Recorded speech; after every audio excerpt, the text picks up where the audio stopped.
তমাল কাজ কেমন শিখলো? স্যার উনি তো খুবই ভালো করছেন, সবই শিখে গেছে।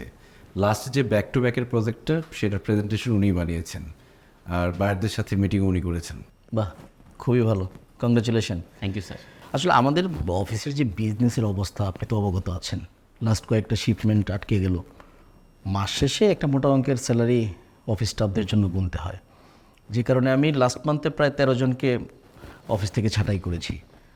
আসলে তমাল যেহেতু কাজটা শিখে গেছে, আমার মনে হচ্ছে আপনার কাজটা তমাল চালিয়ে নিতে পারবে। কালকে থেকে আপনাকে আর আসতে হবে না। কি অবস্থা রবি সাহেব? ওয়ালাইকুম সালাম। আচ্ছা, ফাইলটা কি অ্যাকাউন্টসে জমা দিয়েছিলেন? জি স্যার। রবি সাহেব, ও হচ্ছে তমাল, আমার শাশুড়ি এবং আমার ওয়াইফের খুবই আদরের, আমার একমাত্র শ্যালক।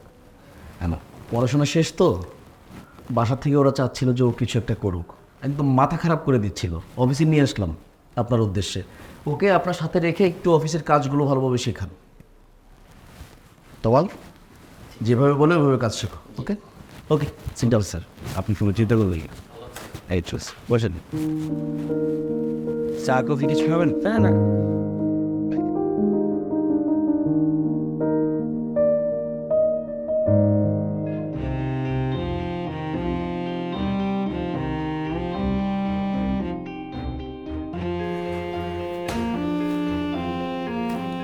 রবি ভাই, এই ফাইলটা আপনি কিভাবে অ্যাপ্রুভ করলেন? আপনি ফাইলটা অ্যাপ্রুভ করার আগে একবার চেক করবেন না ঠিক মতো? কেন, সমস্যা কি? আমি তো চেক করে দিয়েছি। আরে আশ্চর্য, আপনি যদি চেকই করে থাকেন তাহলে এই যে এখানে এখানে এত বড় একটা মিস্টেক কিভাবে হলো? ওহো, আচ্ছা আমাকে একটু সময় দেন, আমি এটাকে কারেকশন করে দিচ্ছি। না ঠিক আছে, আপনাকে আর কিছু করতে হবে না, যা কারেকশন করার আমি করে ফেলবো। আর শোনেন, ভবিষ্যতে এই ধরনের ভুল আর করবেন না, এটা আমাদের কোম্পানির ইমপ্রেশনের জন্য খুবই খারাপ। এই যে রবি সাহেব, কি অবস্থা? ভালো আছেন? জি স্যার। তারপর তমাল কাজ কেমন শিখলো? স্যার উনি তো খুবই ভালো করছেন, সবই শিখে গেছে। লাস্ট যে ব্যাক টু ব্যাকের প্রজেক্টটা সেটার প্রেজেন্টেশন উনিই বানিয়েছেন, আর বাইরদের সাথে মিটিং উনি করেছেন। বাহ, খুবই ভালো, congratulation. Thank you sir. Rabi sahib, আপনাকে আমার রুমে ডাকতে চেয়েছিলাম, ভাবলাম ব্যাপারটা আপনার রুমে এসেই শেয়ার করি, এই জন্য চলে আসলাম। আসলে আমাদের অফিসের যে বিজনেসের অবস্থা আপনি তো অবগত আছেন।